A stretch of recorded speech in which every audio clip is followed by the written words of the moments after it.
liebe Studierende, liebe Angehörige der FAU, meine sehr verehrten Damen und Herren. Medien gelten als die vierte Gewalt im Staat und haben damit auch eine ganz besondere Verantwortung in unserer Gesellschaft, auch in Bezug auf Nachhaltigkeit. Das sagt meine Kollegin und FAU-Professorin Johanna Haberer. Sie vertritt bei uns im Fachbereich Theologie das Fach christliche Publizistik. Liebe Johanna, herzlich willkommen. Wie geht es dir?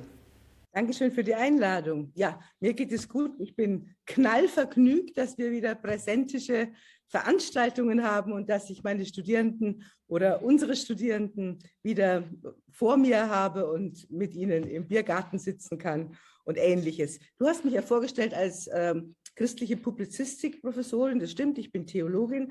Aber ich habe einen Studiengang, wo auch viele Nicht-Theologinnen studieren und auch promovieren. Es gibt auch Dr. Phil bei uns und der heißt Medienethik, Religion. Und das ist ja, da sind wir schon mitten in unserem Thema, denn ich denke, eine ethische Medienbildung, wie wir sie jetzt lehren und auch unter die Leute, die wir entlassen, bringen, die ja zum Teil in Öffentlichkeitsreferate gehen, in Online-Redaktionen, in Pressesprecher werden oder Journalisten werden, die bringen dann auch eine ethische Nachhaltigkeit in die Berichterstattung und diese Nachhaltigkeitsperspektive. Also dass man zum Beispiel, machen wir ja bei der VHB sehr viel, bei der Virtuellen Hochschule Bayern, wo wir diese Ethik der Medienbildung schon beibringen, unseren Studierenden, aber auch in öffentlichen Kursen.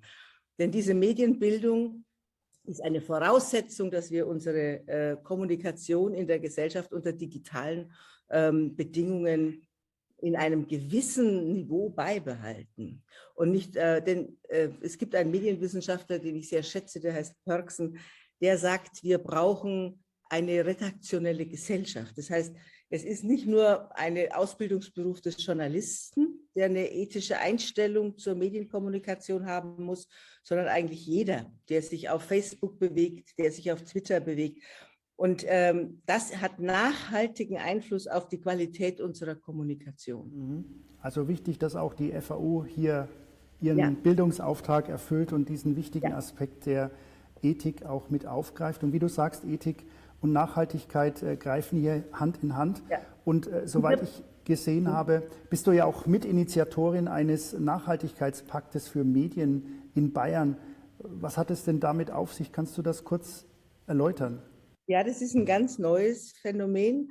Ilse Aigner hat den eröffnet und ich bin Mitglied im Medienrat der Landeszentrale für neue Medien. Und dort sind wir in die merkwürdige Situation gekommen, dass wir normalerweise Lokalrundfunk kontrollieren und beaufsichtigen. Und jetzt mit dem Brexit und mit den sich verändernden, auch medialen Verhältnissen, kommen dann so Player wie Amazon Prime oder Vodafone oder Pro7 und andere, die sich in München ansiedeln und plötzlich auch unter die sogenannten privaten Medienunternehmen fallen. Und jetzt haben wir von Rosenheim bis Amazon haben wir jetzt alles irgendwie zu kontrollieren. Und die Frage ist, wie kriegt man die in ein Gespräch und wie kriegt man die aber auch auf einen Level der Entwicklung hin zu einem verantwortungsvollen Publizieren? Und da ist der öffentlich-rechtliche Rundfunk mit seiner Intendantin und unser neuer Präsident, Herr Dr. Schmiege, die sind aufeinander zugegangen und haben dann gemeinsam mit der bayerischen Staatsregierung beziehungsweise dem Parlament den Vorschlag gemacht, dass es sowas wie Leitlinien für eine nachhaltige Medienentwicklung gibt. Und die hat natürlich ökonomische Seiten, also die Medien müssen was verdienen, müssen irgendwo ihr Geld herkriegen. Die hat ökologische Seiten, auch die Frage, wie produziere ich Filme, ist auch eine zutiefst ökologische Frage. Und dann aber auch natürlich eine gesellschaftsökologische Frage, was für Qualität präsentiere ich eigentlich? Und produziere ich nur für den Tag oder produziere ich zum Beispiel auch Dinge, die langlebig sind? Wo ich sage, da kann ich immer wieder, der öffentlich-rechtliche Rundfunk hat ja in seinen Archiven, die er jetzt immer mehr öffnet, richtig Dinge, wo man merkt, das ist Qualitätsproduktion, die du dir auch nach 30 Jahren noch anschauen kannst. Ja? Und das ist ein echtes Wert, das ist eine Wertschöpfungskette, die da entsteht. Und da ist jetzt ein Expertenteam zusammen, zu dem ich eingeladen bin, wo ich mich freue drüber, wo man sowas wie Leitlinien für Medienunternehmen führt. Es ist faszinierend, dass der Begriff der Nachhaltigkeit so breit auch gefasst werden kann und auch im Bereich der Medien doch so eine wichtige Rolle spielt. Mit dem Nachhaltigkeitspakt ist, meine ich, ja auch eine Selbstverpflichtung zur Nachhaltigkeit der Medien verbunden. Wie sieht es da mit den Privaten aus? Du hast ja gerade schon erwähnt, Amazon Prime, Pro7 und andere. Muss man die auch an ihre gesellschaftliche Verantwortung immer wieder erinnern? Oder woher kommt jetzt dieser Sinneswandel zum Bekenntnis zur Nachhaltigkeit? Lass es mich mal so sagen. Also wir in Deutschland hinken da etwas hinterher. Wenn ich unsere bayerischen Medienunternehmen jetzt nehme, da denke ich, da fängt dieser Gedanke erst richtig an zu blühen. Was ich jetzt gelernt habe in diesem Nachhaltigkeitsexpertengremium ist, dass natürlich amerikanische Firmen wie Amazon oder Vodafone aus anderen Ländern kommend massive Nachhaltigkeitsregularien haben, Nachhaltigkeitstransparenzen haben und das gerade im Problem der ökonomischen Nachhaltigkeit, also was habe ich für Rücklagen und Ähnliches, aber inzwischen auch der ökologischen Nachhaltigkeit, ja, die Aktionäre setzen auf Unternehmen, die nachhaltig transparent ihr Geschäft betreiben. Also es ist ein massiver ökonomischer Impact an dieser Stelle. Das heißt, die werden sehr viel schärfer beobachtet und kontrolliert, ob sie ihre Nachhaltigkeitsverpflichtungen einhalten oder nicht. Dieses Bewusstsein bringen die zu uns, müssen natürlich gucken, ob sie sich jetzt auf regionale Nachhaltigkeitsleitlinien einlassen oder nicht oder wie sie das machen. Das Ziel ist noch nicht ganz richtig, ob man da tatsächlich eine Selbstverpflichtung, die dann immer wieder kontrolliert macht, ob man Zertifikate macht, was auch immer man da noch am Ende macht, ist noch nicht so richtig ausgedacht. Also Nachhaltigkeit als strategisches Ziel eines Medienunternehmens, das ist eine sehr wichtige Erkenntnis, die ich so nicht hatte. Ich dachte erst auch, naja, ist vielleicht eine PR-Maßnahme, weil im Grunde will man ja, wie du vorhin gesagt hast, für den Tag das Interessante melden, um die Schaulust zu befriedigen der Zuseher oder der Leserinnen und Leser.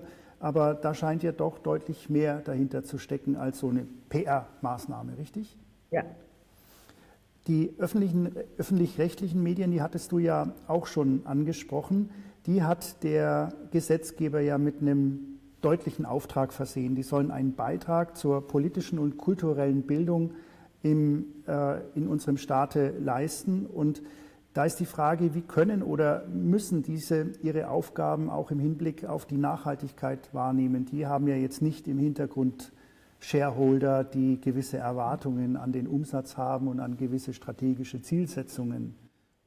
Also die fangen jetzt auch an, Nachhaltigkeitsberichte zu machen, wo es um die Vielfalt zum Beispiel der präsentierenden Personen geht, die Abbild der Diversität der Gesellschaft, auch eben die Frage der ökologischen Qualität der Produktionen, die entstehen. Es geht um die innovative Kraft des Unternehmens, es geht um Verantwortung, es geht um die Frage der Regionalität.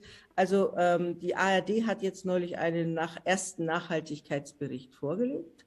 Das heißt, man hat den Eindruck, das ist so ein Zug gerade und insofern ist die FAU da sehr gut dabei, sich mit diesem Thema zu beschäftigen.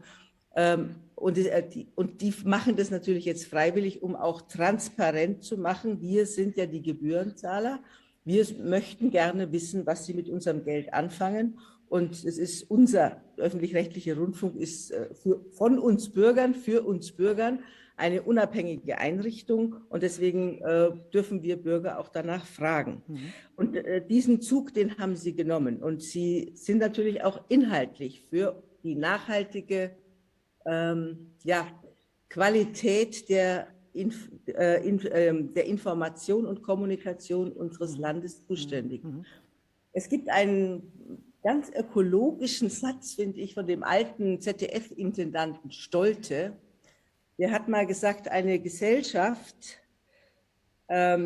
braucht eine valide Information und eine gute Einordnung der Information, Hintergründe dieser Information, Kommentierung dieser Information, braucht eine Gesellschaft, damit sie die richtigen Entscheidungen trifft, genauso nötig wie sauberes Wasser.